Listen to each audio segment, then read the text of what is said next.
Bonsoir à toutes et à tous, ravi de vous retrouver sur 8 Mont Blanc. Il est 18 h, c'est l'heure du journal tout en images préparé par la rédaction. Voici les titres de ce lundi 21 août 2023. En ces temps de canicule, quoi de mieux qu'un peu d'ombre et de fraîcheur? Lucas Ruche s'est rendu le long des gorges du Sierrose en Savoie pour visiter un site naturel d'exception qui ne cesse de séduire touristes et locaux. Et puis en football, le FC Annecy a brillamment battu Dunkerque 3-0 ce samedi au Parc des Sports, grâce notamment à 2 buts marqués par des recrues. La saison des Reds est lancée. 37 degrés au plus fort de la journée en Savoie. Pour s'adapter à ces fortes températures, certains ont décidé de se rafraîchir en se rendant aux gorges du Sierrose à Grésy-sur-Aix.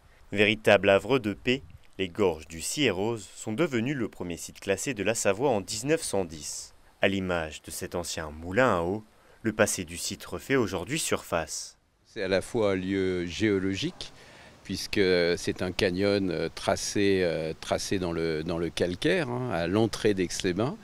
Ensuite, il y a une histoire industrielle, puisque les hommes se sont servis de l'eau pour faire de l'huile, pour faire de la farine, pour faire fonctionner les menuiseries.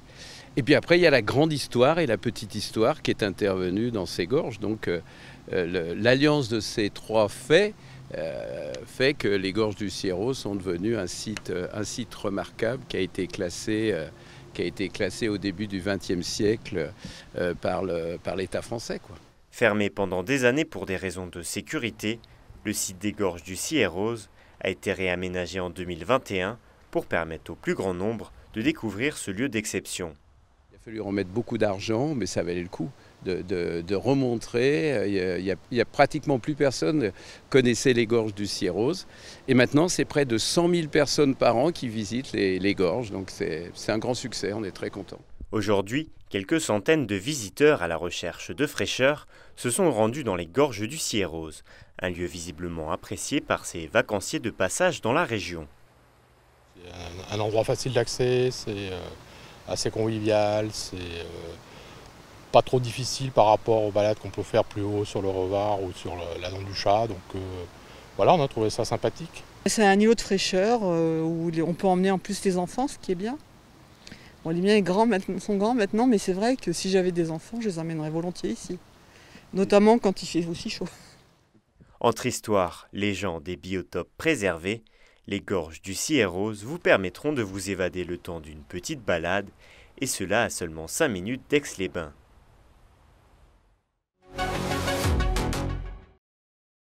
La ministre de la Culture, Rima Abdul Malak, était en déplacement en Haute-Savoie ce lundi. Une visite de quelques heures où elle a pu découvrir l'ambiance et l'ADN du festival Au Bonheur des Mômes au Grand Bornand.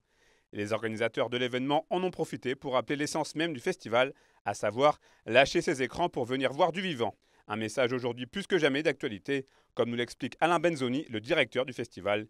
Il répond aux questions d'Emmanuel Jaude qui vous proposera un sujet complet sur cette venue dans notre édition de ce mardi. Alors il y a 31 ans, on nous traitait d'alternatifs avec nos idées. Et puis au jour d'aujourd'hui, on est tendance. Donc il faut se poser les questions, si on n'avait peut-être pas des bonnes idées il y a 31 ans, au lieu de nous écouter maintenant. Et maintenant, il y a plein de gens qui écoutent un peu et qui voient que ce n'est pas une animation, le Festival au Bonheur des Mômes. C'est un festival militant pour faire passer des idées et des choses, parce que la jeunesse, l'enfance diminue comme peau de chagrin. Et les gamins maintenant ne sont pas les mêmes qu'il y a 20 ans ou 30 ans ou 40 ans, n'est-ce pas? Pour nous, c'est très important. C'est très important parce que l'année passée, on a lancé un plaidoyer avec Sophie Marinopoulos, qui est une chercheuse pédopsychiatre pour le jeune public.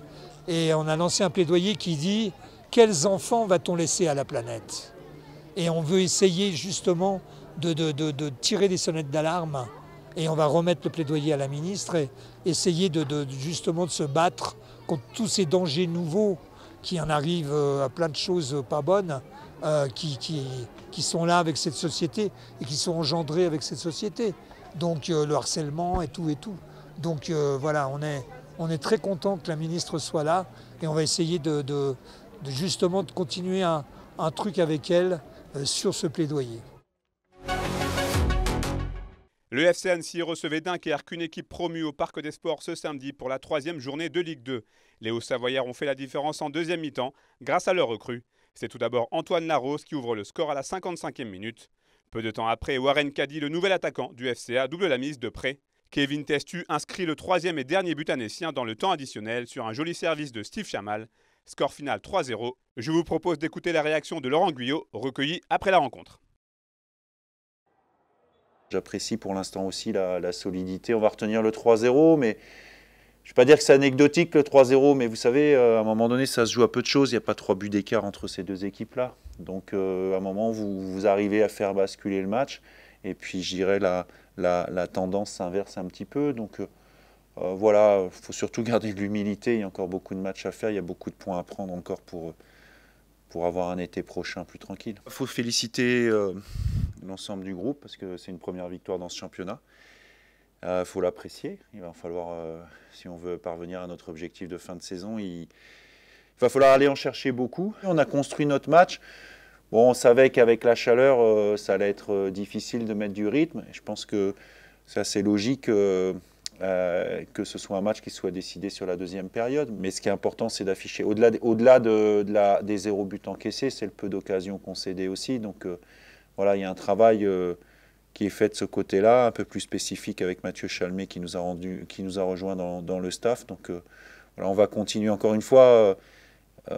On n'est qu'à la 3e journée, on apprécie d'avoir ces 4 points aujourd'hui. Il a fallu attendre l'année dernière beaucoup plus de temps pour avoir 4 points, mais pour autant, il y a encore un gros challenge qui nous attend et il faudra être prêt dès le prochain match contre Saint-Étienne.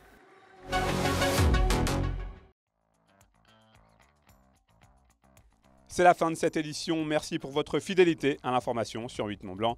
Tout de suite, place à la météo de Thierry Paulme. On se quitte avec des images de VTT. La station des Menuires en Savoie accueillait ce week-end les championnats d'Europe de descente. Et chez les hommes, les Bleus ont répondu présent avec un doublé en course élite avec la victoire d'Antoine Vidal devant Baptiste Pierron. Passez une très belle soirée. Rendez-vous ce mardi à 18h pour un nouveau journal sur 8 Mont Blanc.